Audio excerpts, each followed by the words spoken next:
مردی 6 دختر داشت و اطرافیانش مدام او را سرزنش می‌کردند و تشویق می‌نمودند که زن دیگری بگیرد تا شاید صاحب پسر شود.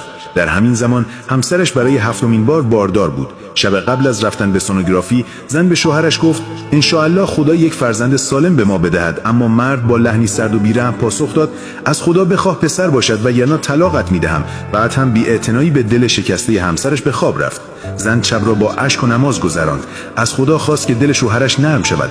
همان شب مرد خوابی عجیب دید. روز قیامت بود. فرشتگان او را گرفته بودند تا به سوی جهنم ببرند. جهنم 7 در آتشین داشت، اما هر بار که به دری نزدیک می‌شدند یکی از دخترانش ظاهر می‌شد و با گریه و التماس مانع ورود او می‌گشت. این ماجرا 6 بار تکرار شد.